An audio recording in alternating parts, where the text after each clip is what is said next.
The last entry in Edmund Calloway's field journal was dated June 14, 1944.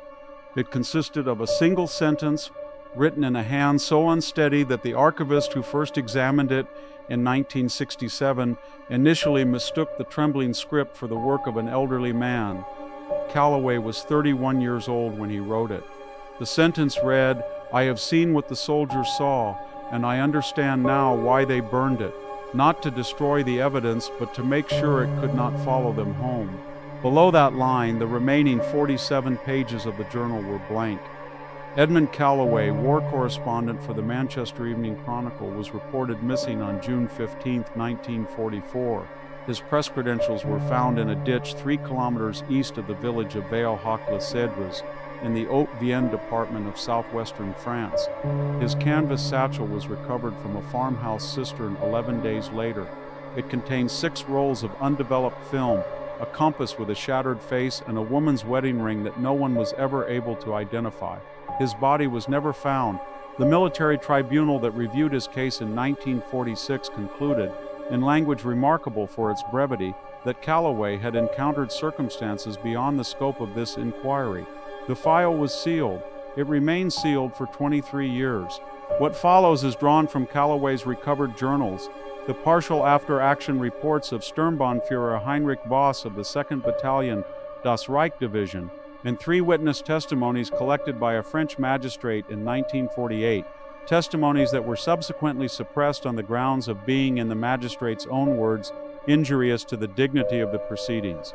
The magistrate himself resigned the following month and relocated to a village in the Pyrenees where he reportedly refused to speak of the case for the remainder of his long life.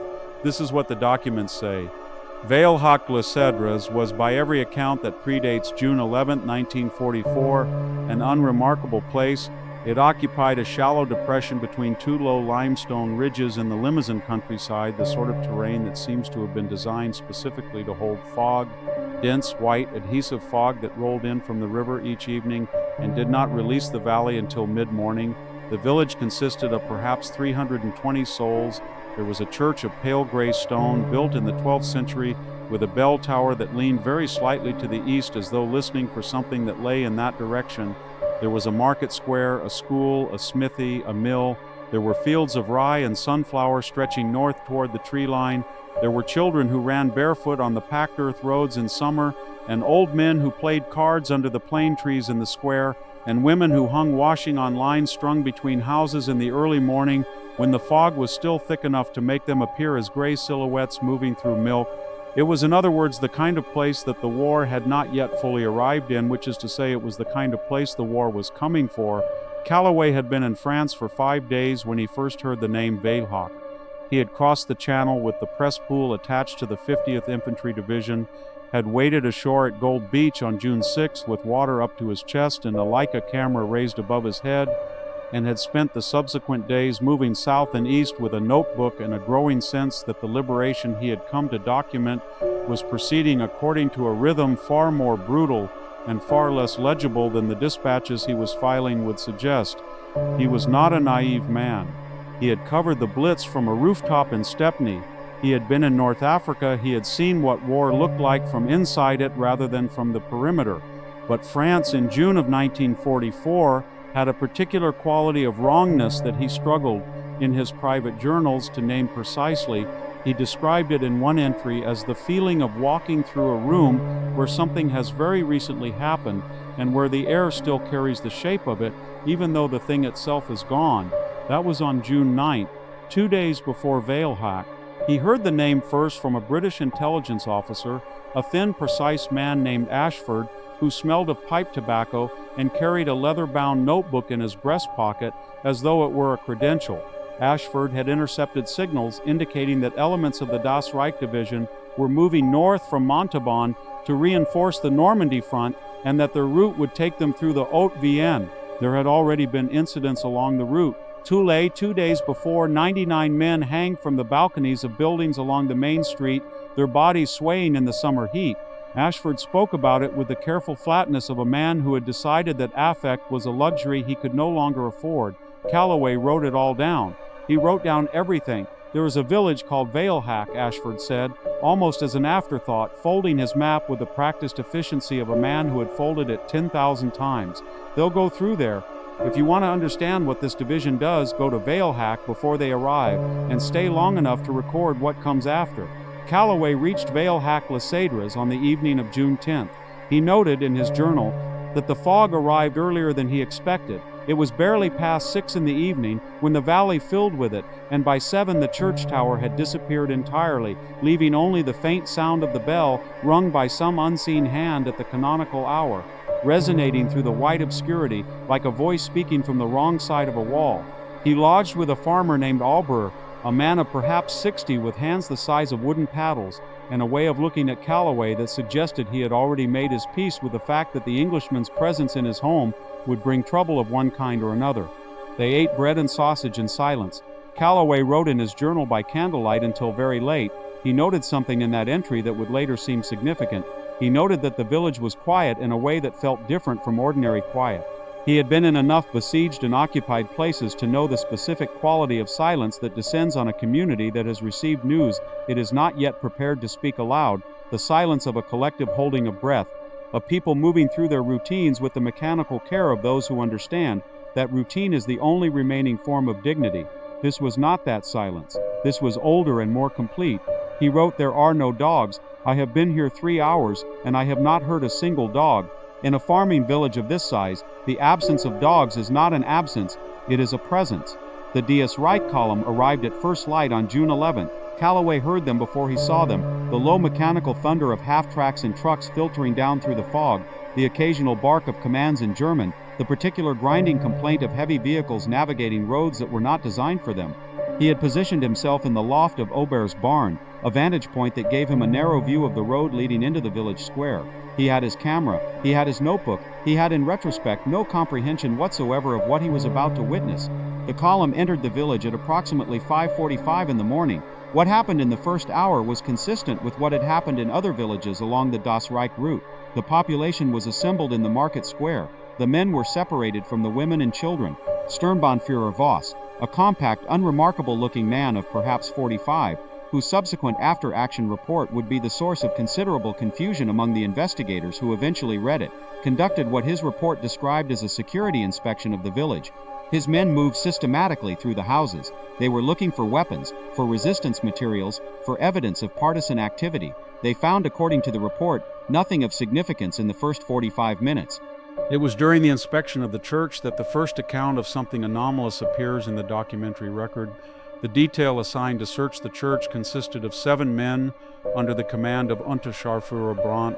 Brandt's own written account of the morning's events, produced under interrogation in a British holding facility in 1946, and corroborated in its essential details by 2 of the 3 surviving members of the detail, states the following.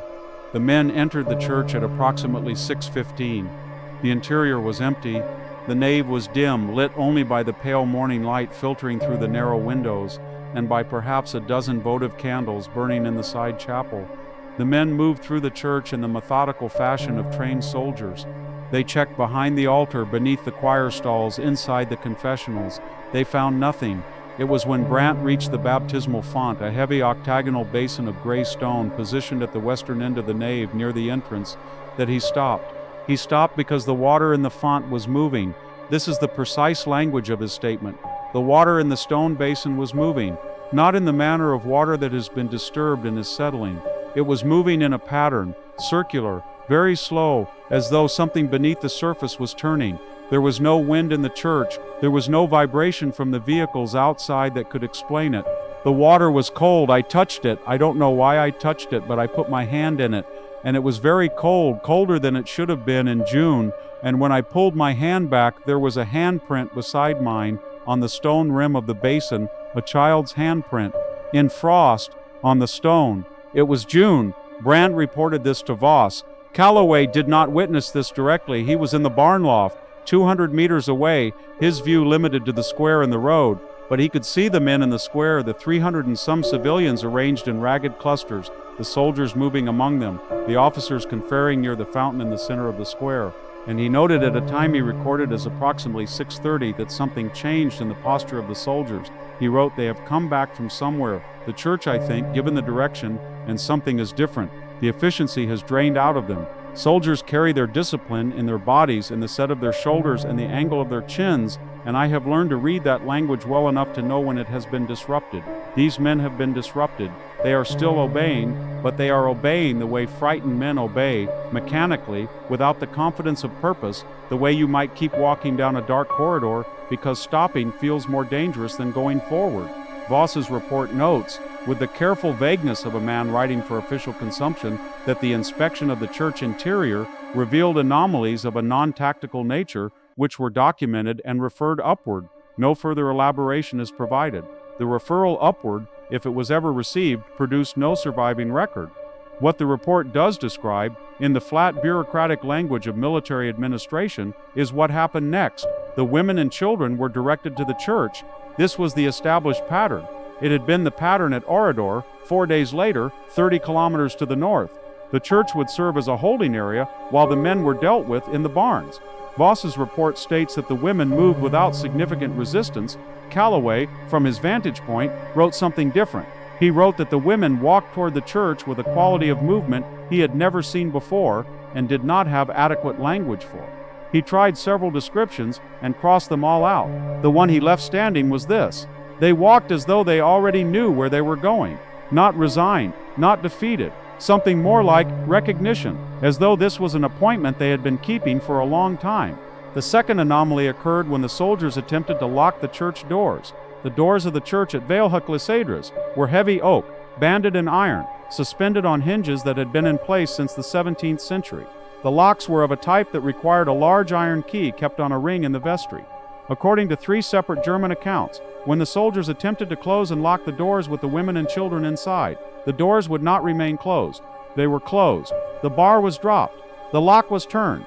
And then, without any force being applied from within, without sound, without visible mechanism, the doors opened again. Not violently, not all at once, slowly. The way doors open when someone on the other side is simply walking through. This happened 3 times. On the third occasion, according to Brandt's statement, and this is the detail that caused the British investigators to set aside his testimony as unreliable before reading the corroborating accounts, one of the soldiers was standing directly in the path of the opening door. He should have been struck by it. He was not. He was, Brandt stated, no longer there. He was standing 15 meters away in the square, facing the fountain with his rifle at his side. He had no memory of moving. He did not speak for the remainder of the morning. He was evacuated by a field medic that afternoon, listed in the medical records as presenting symptoms of severe psychological disturbance. His name was Gefreiter Klaus Mentor. He died in a psychiatric facility in Bavaria in 1951. His attending physician's notes, obtained by a French journalist in 1983, record that in his final weeks, Mentor spoke repeatedly of the children who were not children, and of a door that opened into something that was not the church. Voss called a halt. This is not stated in his report, but it is evident from the timeline. The operation at Veilhac-les-Cèdres lasted 6 hours from the column's arrival to its departure. At comparable villages, the process was completed in 3. The extra 3 hours are unaccounted for in the official record.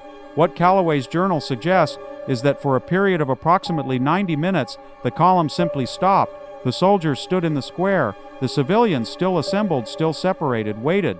Voss stood near the fountain with his adjutant, and the 2 men spoke in low voices, and occasionally Voss looked toward the church with an expression that Calloway, even at 200 meters distance, identified as something he had never expected to see on the face of an SS officer. He wrote, "He is afraid. I am certain of it. I have seen enough frightened men to know fear when it wears a uniform and stands at attention. Whatever they found in that church, whatever happened at those doors, it has put fear into a man whose entire function, whose entire reason for existing in this particular place at this particular moment is to create fear in others. This inversion, I don't know what to do with it. I don't know how to write it in a way that anyone will believe. What happened in the remaining hours of the morning is partially documented and partially inferred. The men of the village were taken to the barns. The records of the War Crimes Tribunal at Bordeaux in 1949 confirm that of the 114 men assembled in the square that morning, none were ever accounted for again. The barns burned, the houses burned, the school burned. The church did not burn." Voss's report contains one sentence on this subject. Incendiary action on the ecclesiastical structure was initiated and subsequently abandoned on operational grounds. The sentence is followed by a blank line, unusual in a formal military report, and then the notation of the column's departure time. No further explanation. No elaboration of what operational grounds consisted of. The church at Veilhac-les-Cèdres stood untouched among the ruins of the village. It stands there still. The votive candles in the side chapel, according to every account from the handful of people who have entered the building in the decades since, are always burning low, steady, unattended, regardless of when the building is visited or how long it has stood empty. No one has ever seen anyone light them. Calloway spent 2 days in the ruins. His journal entries from June 12th and June 13th are the most detailed of the entire collection, and also the most difficult to read, not for their content, which is a careful, methodical journalist's account of destruction, of ash and bone, and the objects that survive fire in ways that seem almost deliberate. A child's shoe, a clock face, a ceramic dog with its painted eyes still perfect, but for the quality of attention that permeates every line. He was not sleeping. This is evident in the handwriting, which grows increasingly fine and controlled as exhaustion sets in, as though he was compensating for the trembling in his hands by pressing harder, by making each letter more precise and more deliberate than it needed to be. He was documenting. He was also in the spaces between documentation, thinking about the church. He entered it on the afternoon of June 13th. His description of the interior occupies 4 pages of his journal. It is the most extraordinary passage in the entire document, not because of what it describes, the stone basin, the candles, the pale light, but because of what it does not describe. He writes around something. The reader can feel it, the way you feel the shape of an absence, the way a sentence that ends too early, or turns back on itself, is pointing at something it cannot directly name. He describes the temperature of the air inside the church. Cold, he writes, for June, much colder than the outside air. He describes the quality of the light from the candles. Steady, he writes, perfectly steady, not wavering even when the door opened behind him and admitted a current of afternoon air. He describes the feeling of standing in the nave and looking toward the altar, and having, as he writes it, the distinct and unreasonable conviction that the building was waiting. And then there is a gap in the entries. June 13th ends mid-sentence. June 14th is the single sentence already noted. Between them there is nothing. The blank pages of the journal are not simply empty, they are clean. 47 pages, in a journal that had been carried through rain and mud and the salt water of the Normandy landing, that showed on every written page the evidence of the conditions it had been subjected to. These 47 pages were clean, dry, unmarked, not blank in the way that a page is blank when nothing has been written on it, but blank in the way that a page is blank when something has been removed. The archivist who noted this in 1967 wrote in her margin notation, possible chemical erasure, though no residue detected, possibly never written on, possibly something else entirely. She did not specify what the something else might be. Calloway's last verified sighting was by Farmer Aubert's neighbor, an elderly woman named Hortense Villain, who reported seeing a man she described as English-looking walking toward the ruins of the village at dusk on June 14th. She said he was walking quickly and carrying nothing. She said she called out to him and he did not look back. She said something else in her original statement to the magistrate, something that was struck from the record before the transcript was filed, and which survives only in the magistrate's handwritten notes. She said that as the man walked into the ruins, past the burned shells of the houses, and toward the standing church at the far end of the square, she saw him pass by the church's doorway without entering. And then she saw in the doorway, in the shadow of the entrance, something that she described as the shapes of people standing very still and very close together, watching him go. She said there were too many of them to fit in the doorway. She said they did not move. She said the last of the daylight caught their faces for a moment before the dark took the doorway entirely. She said their faces were those of people who had been waiting for a very long time and had at last received an answer to a question she was not able to hear. She went inside her house. She did not go out again until morning. There was no one in the village when she looked. There was never anyone in the village again. Edmund Calloway's name appears in 3 more documents after June 15, 1944. A military police report noting his absence from the press pool. A brief notice in the Manchester Evening Chronicle published July 2nd, describing him as missing in the field in circumstances as yet undetermined. And a letter, in the archives of the Imperial War Museum, written by the intelligence officer Ashford to an unnamed superior, dated June 28. The letter discusses several operational matters, and near its end contains 2 sentences that were heavily redacted in the version released in 1972, and which only became readable in their full form when a cleaner copy was declassified in 2009. The unredacted sentences read, "Regarding the Calloway matter, I have made the inquiries you suggested, and I am satisfied that no further official action is warranted. Whatever he found in that village, he found it entirely on his own terms, and I do not think we should attempt to understand it on ours. The village of Veilhac-les-Cèdres remains uninhabited. The church stands. The French government designated the site a protected historical monument in 1968. The designation prohibits construction within the village boundary and requires the site to be maintained in its current condition. The maintenance team assigned to the site, a rotating group of workers from the Regional Heritage Authority, has never been required to replace the candles in the side chapel. Their work orders consistently note, in the box marked lighting maintenance, not required. The candles are always already burning. The Heritage Authority's internal records contain a clause, added in 1973 and never publicly announced, which states that workers are not required to enter the church itself as part of their maintenance duties, and that any worker who reports feeling, while at the site, that they are being observed, should be reassigned to a different location without discussion or documentation of the reason. The clause was added following the disappearance of a maintenance worker named Jean-Claude Favre. His field journal was found in the cistern of what had once been Farmer Aubre's house. It contained a single entry, on the last page in a hand described by his supervisor as unfamiliar, as though someone else had written it using his hand, were 4 words in English, though Favre spoke no English. The words were, "I understand it now."